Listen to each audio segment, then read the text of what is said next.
Good afternoon dear students. हमारा जो topic चल रहा था वो था main verbs and helping verbs. एक बार फिर मैं इन दोनों को आपके लिए रिपीट करूंगा ताकि आपको ये अच्छे से समझ आ जाए। तो पहले मैं फिर से बताऊंगा मेन वर्ब या इसका दूसरा नाम है principal verb.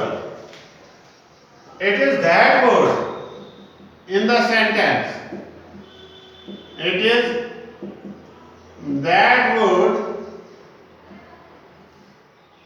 in the sentence which shows action। ये सेंटेंस में वो वर्ड है जो हमें इसमें एक्शन दिखाता है। एक्शन का मतलब है काम दिखाता है। सपोज मैं कहूंगा boys play in the ground,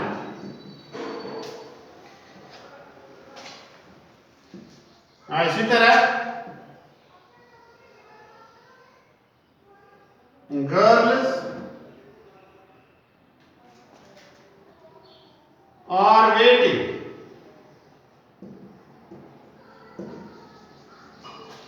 in the office।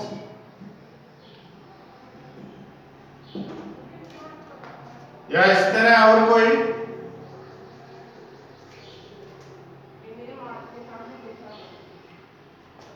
the principal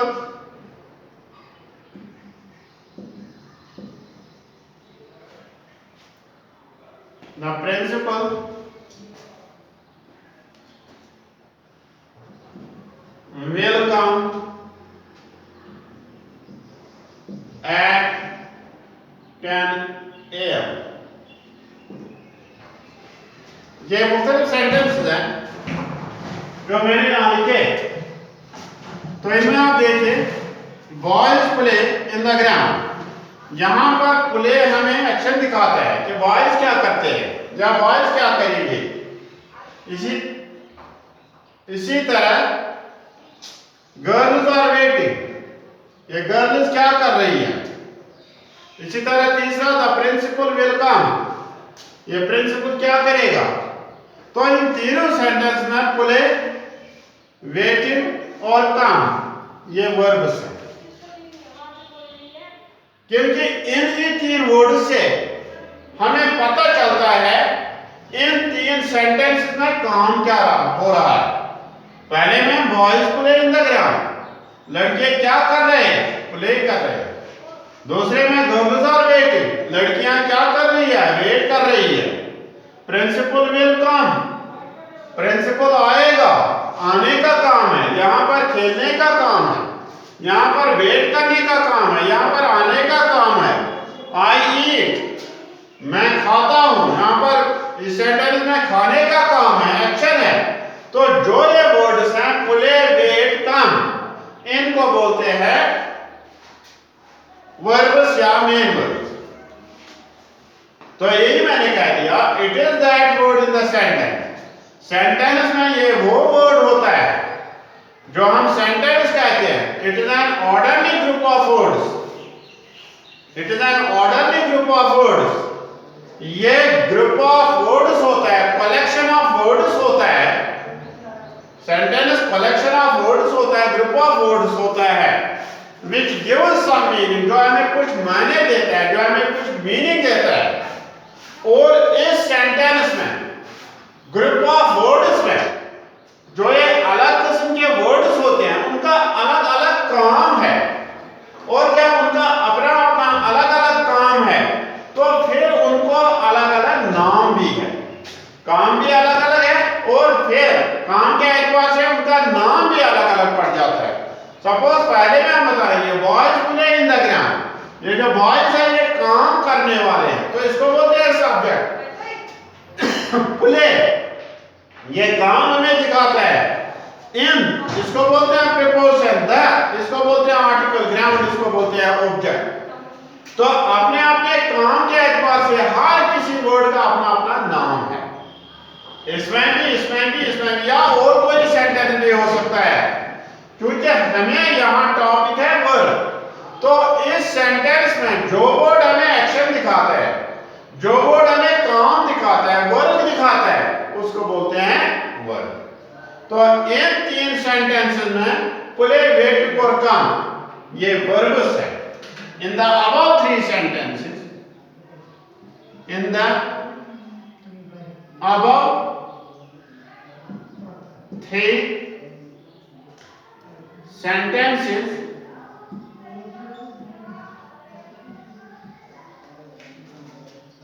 play, दूसरा waiting,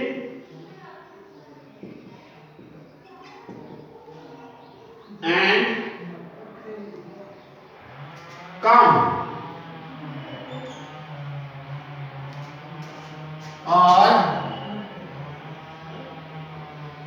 verbs। अब इसके बाद है helping verb.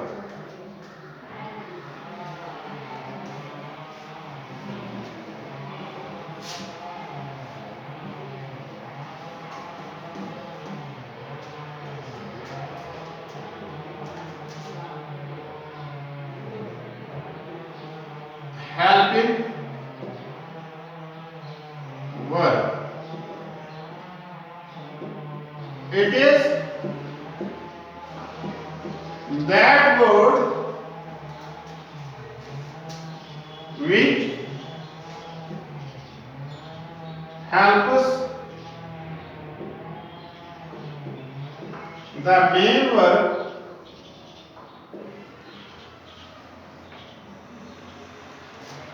in its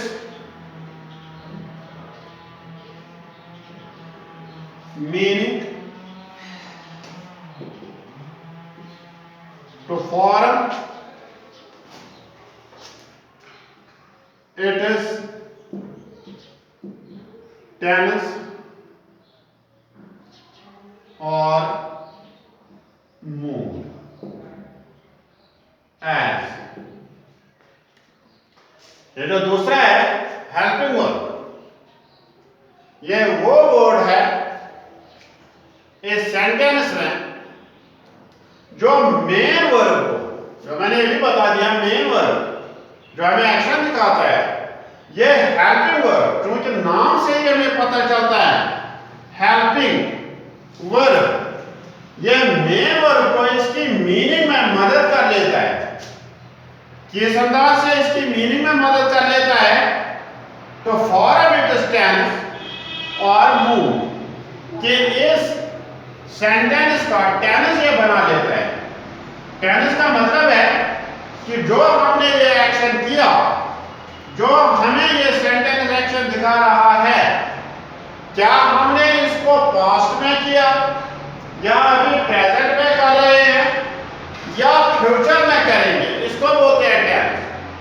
tense shows the relation between time and action. Tense हमें रिलेशन दिखाता है, ताल्लुक दिखाता है इस एक्शन और उसके टाइम को, कि ये एक्शन, ये काम हमने कब किया, चाहे हमने इसको प्रेजेंट में कर रहे हैं, फ्यूचर में करेंगे या हमने इसको पास्ट में किया। और ये जो हेल्पिंग वर्ब है, ये इसी मेन वर्ब की मीनिंग में मदद करता है। किस अंदाज से मदद करता है कि उसके टेंस को बना देता है या उसके मूड को बना देता है। टेंस का मतलब हो गया कि क्या ये काम हमने प्रेजेंट में किया, पास्ट में किया या फ्यूचर में करेंगे। और मूड का मतलब है कि इस पर कितना जोर है या इस पर कितना जोर नहीं है। सपोज मैं आपको बताऊंगा, he will go to school, he shall go to school। ये जो will और shall है, ये हेल्पिंग वर्ब्स है। और जब हम कहेंगे he will go to school, इसका मतलब है दोनों किस्म के चांसेस हैं, वो जाएगा भी और अगर मूड नहीं आएगा नहीं जाएगा।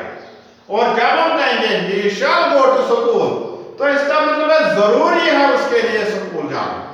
he shall eat, जरूरी है इसके लिए कि वो खाए। he will eat, तो will इंडिकेट करता है फ्यूचर में करेगा, और shall इंडिकेट करता है कि जरूरी ये काम हमें करना है, तो उसी को बोलते हैं मूड। ये जो हेल्पिंग वर्ब है ये इस मेन वर्ब को उसके टेनर बनाने में या उसका मूड बनाने में मदद करता है। Suppose as he is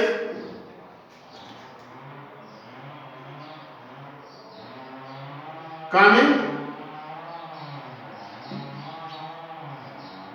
to school,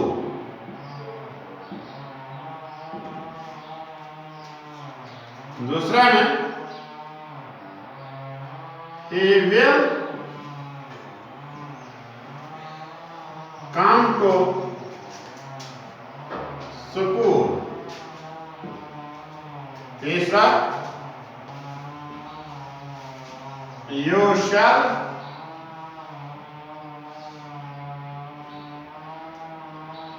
come to school। तो इन तीनों में जो एक्शन है, जो वर्ब है वो सेम है। काम आने का, यहां पर भी काम वर्ब, यहां पर भी काम वर्ब, तीनों में सेम एक्शन है, लेकिन हेल्पिंग वर्ब अलग अलग है। तो इज जो है ये हेल्पिंग वर्ब है, विल जो है ये हेल्पिंग वर्ब है, और शैल जो है ये हेल्पिंग वर्ब। जब हम कहेंगे he is coming to school, इसका मतलब है ये हमें कौन टेंस दिखाता है? Present continuous, present continuous.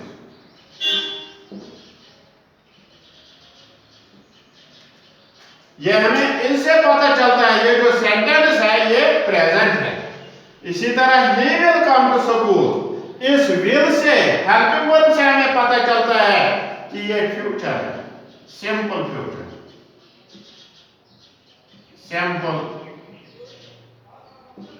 Future. और इसी तरह तीसरे में you shall come to school, इससे पता चलता है इट फ्यूचर इंडिकेट करता है, but it makes us, it makes stress